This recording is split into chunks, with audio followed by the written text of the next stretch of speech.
La femme dont je vais vous parler aujourd'hui a reçu plus de 600 visions envoyées par Dieu qui lui a donné le privilège inouï de voir la vie de Jésus avec une précision telle que jamais aucune autre personne ne l'avait eue avant elle.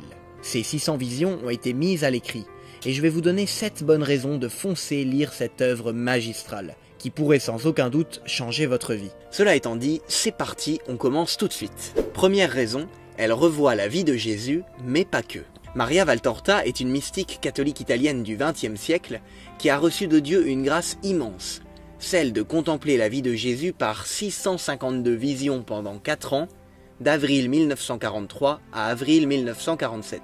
Elle était totalement immergée dans la scène qu'elle voyait. Dans la terre d'Israël du temps de Jésus, pouvait regarder autour d'elle, sentir les odeurs, et elle entendait les conversations dans sa langue maternelle, l'italien. Elle a ainsi mis par écrit ses 652 visions dans son œuvre principale, le poème de l'homme-dieu, traduit en français, l'évangile tel qu'il m'a été révélé. Cette œuvre, écrite en 4 ans, est aujourd'hui publiée en 10 volumes, et ça représente 9000 pages manuscrites, soit plus de 10 millions de caractères. Pour vous rendre compte du prodige que c'est, voici un tableau comparatif avec l'œuvre de Marcel Proust, considéré par le Guinness des records comme le plus long roman de l'histoire. Ce tableau est issu du super site édifiant.fr, je vais vous en reparler et le lien est de toute façon en description. Maria Valtorta n'est pas la seule mystique à avoir reçu des visions de la vie de Jésus. Il y a eu avant elle la vénérable Marie d'Agreda et la bienheureuse Anne-Catherine Emmerich. Mais ni l'une ni l'autre n'ont écrit directement leurs visions. L'œuvre initiale de Marie d'Agreda a été détruite et elle a dû tout réécrire 33 ans après. Quant à Anne-Catherine Emmerich, ses visions ont été réécrites après sa mort par un poète, Clemens Brentano. Ainsi, comme vous le voyez dans le tableau à l'écran, toujours tiré de édifiant.fr, c'est une œuvre unique en son genre. Mais l'évangile tel qu'il m'a été révélé ne se limite pas à des visions de la vie de Jésus, car les visions commencent bien avant sa naissance avec l'enfance de Marie et se terminent plusieurs décennies après son ascension avec l'Assomption de Marie. De plus, l'évangile tel qu'il m'a été révélé contient, outre les visions, des dictées où Jésus enseigne directement sur certains sujets. Lire l'évangile tel qu'il m'a été révélé est donc un des meilleurs moyens de mieux connaître Jésus, car on est immergé à ses côtés pendant des milliers de pages. On apprend un nombre inouï de choses sur lui et on devient en quelque sorte ses disciples pendant la lecture. Ce qui dans les évangiles était résumé en une phrase est ici développé sur plusieurs pages, c'est génial. Un exemple, le sermon sur la montagne, qui fait quelques pages dans l'évangile selon saint Matthieu, fait ici plus de 70 pages. Et ça n'a rien à voir avec un film, une série ou un bon livre sur Jésus, qui est alors une œuvre humaine qui dépend de l'imagination de son auteur. Non, ici c'est vraiment une œuvre inspirée par Dieu et on peut être sûr que tout ce qui est décrit dans l'évangile tel qu'il m'a été révélé s'est passé exactement comme cela. Donc dans certains cas c'est Maria qui écrit directement ce qu'elle voit dans les visions et dans d'autres cas c'est Jésus qui lui dicte directement ce qu'elle doit écrire. Enfin, il faut l'avoir en tête, l'évangile tel qu'il m'a été révélé n'est que 2/3 de l'œuvre de Maria Valtorta. Maria Valtorta a aussi reçu des dictées de Jésus sur de nombreux autres sujets, qui sont regroupés aujourd'hui dans ce qu'on appelle les cahiers, mais elle a aussi eu des visions de l'église primitive, un enseignement de l'Esprit Saint sur l'épître aux Romains, des visions et enseignements de Saint Jean, Saint François d'Assise, Sainte Catherine de Sienne et beaucoup d'autres visions. Merci encore à édifiant.fr pour ce beau tableau. En bref, l'œuvre de Maria Valtorta est unique et réellement inspirée directement par Dieu. Certes, tout est dans la Bible, mais implicitement. Et l'œuvre de Maria Valtorta explicite magnifiquement et comme nul autre livre les évangiles. Deuxième raison, c'est l'une des plus grandes portes de conversion de notre temps. En effet, l'œuvre de Maria Valtorta porte des fruits spirituels inouïs, comme jamais aucun autre livre auparavant. Jésus l'avait dit à Maria Valtorta, il donne ce cadeau à notre temps pour 7 raisons, et notamment pour réveiller chez les prêtres et les laïcs un vif amour pour l'évangile.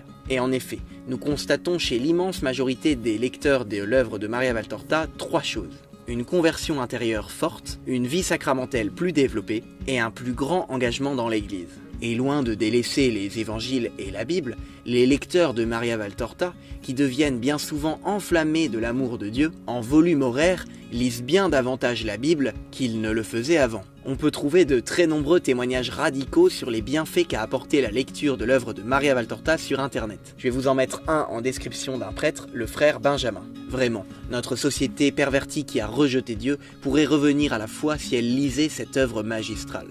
combien d'athées, musulmans, protestants sont arrivés à la foi catholique, combien de croyants tièdes sont redevenus fervents, tout cela après avoir lu l'œuvre de Maria Valtorta. Oui, vraiment, cette œuvre magistrale est comme un éléphant en plein milieu d'une pièce et tout le monde passe à côté sans le voir. C'est si peu connu, très peu de personnes en parlent, même chez les prêtres, alors que ça pourrait tant nous apporter.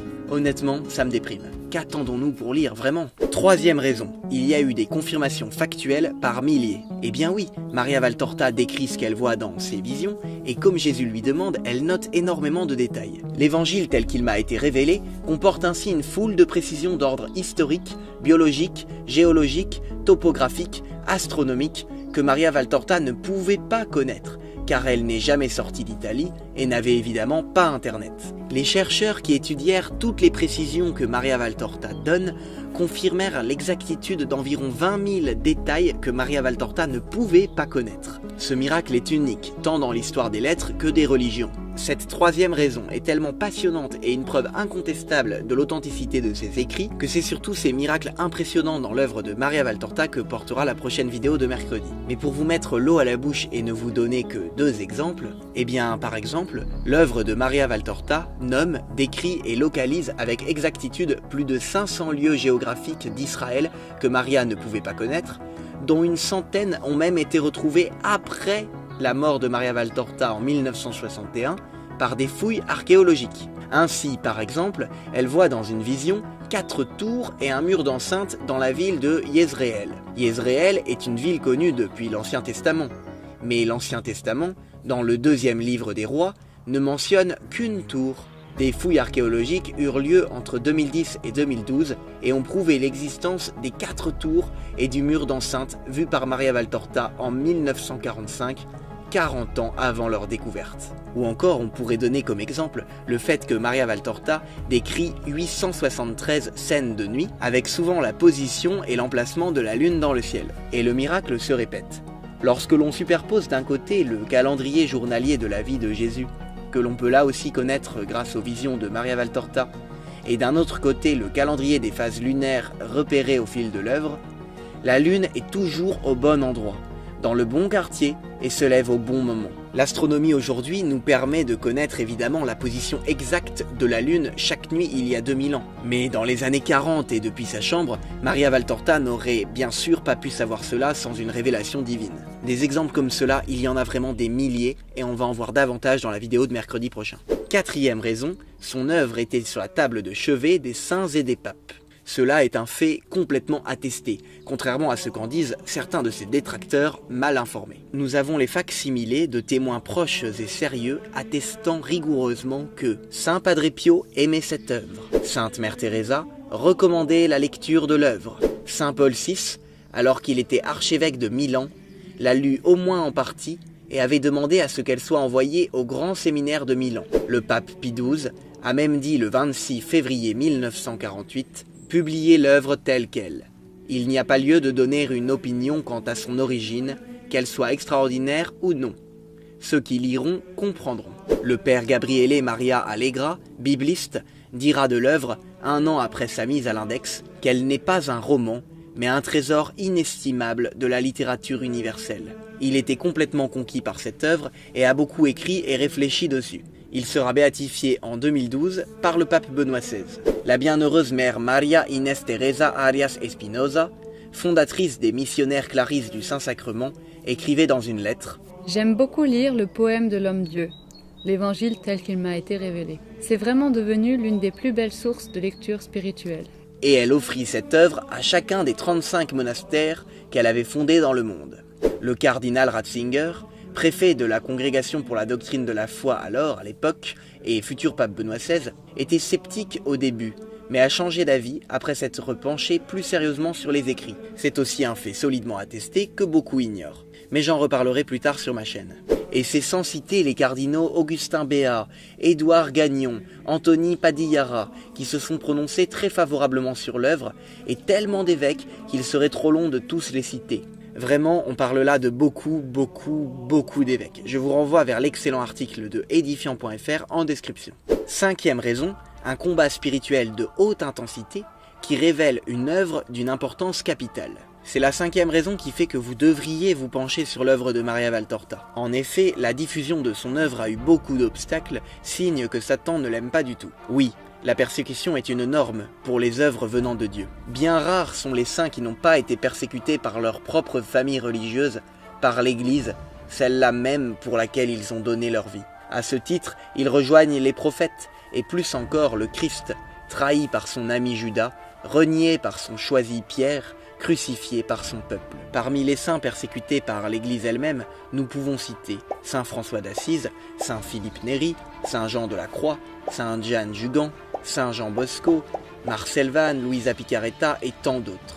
Ainsi, leur réaction face à ces persécutions était des bons moyens d'éprouver aussi comment ils réagissaient, donc leur obéissance et donc leur sainteté. De son côté, le Saint-Office a donc censuré l'œuvre de Maria Valtorta en 1949 en la mettant à l'index. Ne pouvant attaquer l'œuvre sur le fond, vierge d'erreurs dogmatiques, théologiques ou morales, ils concentrèrent leurs reproches sur la forme, trouvant Jésus et la Vierge Marie tantôt trop prolixes, tantôt trop poétiques, ce qui aurait, selon eux, suffi à prouver que l'œuvre était une invention fictive et que son auteur était une fausse mystique. Retrouvez les motifs de la mise à l'index à l'écran, on voit bien que ça ne s'appuie vraiment sur pas grand-chose. Ce sont seulement 3 cardinaux qui furent à l'origine de cela, à la même époque où Saint Padre Pio et Sainte Faustine furent également condamnés par le Saint-Office. Mais cette mise à l'index, si elle ne s'appuie sur pas grand-chose, comme c'est le cas ici, peut être bien le signe d'un grand combat spirituel, comme le dira le père Gabriel Roccini, un des plus grands mariologues du XXe siècle et grand défenseur de l'œuvre de Maria Valtorta. Plus encore que le fait d'avoir pu écrire tant de milliers de pages dans de telles conditions physiques, sans culture théologique ni aide de livre, le signe le plus probant que l'œuvre est surnaturelle est l'acharnement vraiment diabolique que les hommes et les démons ont mis pour empêcher son impression. Enfin, si certains se disent « Oui, mais quand même, son œuvre a été mise à l'index, c'est condamné, ça y est, l'Église a tranché », sachez que pour ce qui est du jugement définitif de l'Église sur les œuvres de Maria Valtorta, celui-ci n'a pas encore été rendu et une enquête est actuellement en cours. Et oui, c'est encore une chose qu'ignorent les détracteurs de Maria Valtorta, qui s'en tiennent bien souvent à la lecture de sa page Wikipédia, qui est très mal faite par ailleurs. Mais de toute façon, nous allons reparler de tout cela et approfondirons ensemble toutes les objections qui sont couramment faites à l'œuvre de Maria Valtorta dans la 3e vidéo de samedi prochain. Vous verrez qu'elles ne tiennent vraiment sur rien, mais nous en reparlerons. 6e raison, son amour et sa fidélité à l'Église. Car oui, une fois l'œuvre de Maria Valtorta ayant été condamnée de son vivant, cela a permis de voir comment Maria a réagi. Tout d'abord, il faut dire que toute la vie de Maria a été exemplaire. Dès ses 27 ans, le 1er janvier 1924, elle avait fait vœu de célibat et acte d'offrande à l'amour miséricordieux, à la suite de sa grande sœur Thérèse de l'Enfant Jésus, dont elle avait beaucoup apprécié les écrits. C'est le 1er juillet 1931 qu'elle s'offre même comme âme victime en réparation pour les pécheurs en union au sacrifice du Christ. Elle sera complètement alitée à partir du 1er avril 1934 à 37 ans, semi-paralysée et dans des continuelles douleurs inouïes. Mais alors, comment a-t-elle réagi quand le Saint-Office condamna son œuvre de son vivant? Eh bien, elle est restée fidèle aux 2 demandes que Jésus lui avait faites avant de publier son œuvre, à savoir premièrement que l'œuvre reçoive l'approbation de l'Église, et deuxièmement que son nom, Maria Valtorta, ne soit pas publié de son vivant. Et ce qui est fou, c'est que lorsqu'un prêtre commença à diffuser l'œuvre en donnant l'identité de sa rédactrice, Maria Valtorta, c'est celle-ci elle-même qui alla contacter un avocat pour empêcher les pères servites de diffuser son œuvre, ce qui aurait été en désobéissance à l'Église et à la demande de Jésus. C'est quand même un comble d'humilité et d'obéissance. Enfin, la sépulture de Maria Valtorta a été déplacée à la basilique de la Santissima Annunziata à Florence en 1973. C'est une sorte de reconnaissance posthume. Depuis quand enterrerait-on les fausses mystiques dans une basilique? Sérieusement. 7e raison, un livre qui peut changer votre vie. Notre temps sur Terre est limité, et puisqu'il existe des millions de livres, nous ne pouvons pas tout lire. Nous devons donc choisir en priorité les livres qui vont le plus édifier notre foi et nous rapprocher de Dieu. S'il existe de nombreux livres religieux pour édifier sa foi, il y en a évidemment qui sont meilleurs que d'autres. C'est le cas évidemment de l'œuvre de Maria Valtorta. Elle est en capacité de complètement changer votre vie, contrairement à de très nombreux livres. Et puis, vous n'avez rien à perdre, mais tout à gagner. Lorsqu'une personne vous dit qu'elle a, en ce moment, un magnifique coucher de soleil à admirer, et qu'une autre vous assure qu'il n'y a rien de spécial, sans même être allé voir, le mieux que vous ayez à faire est sans doute d'aller vous en rendre compte par vous-même, vous en conviendrez. C'est évidemment pareil pour l'œuvre de Maria Valtorta. Des milliers de personnes témoignent de la grandeur et de la beauté de l'œuvre, et des changements qu'elle a opérés dans leur vie. D'autres, sans même l'avoir lue, la critiquent. Qu'allez-vous faire maintenant? Venez et voyez. Vérifiez par vous-même. Alors maintenant, foncez lire cette œuvre. Cela va vraiment changer votre vie, et ce sont les meilleurs livres que vous pourriez lire. Je vous invite vraiment à aller visiter le site édifiant.fr en description, et à vous abonner à la newsletter pour recevoir une fois par mois un contenu rare et percutant pour approfondir la foi catholique. Je vous dis à mercredi pour la prochaine vidéo dans les miracles sur l'œuvre de Maria Valtorta qui s'affichera là quand elle sera sortie.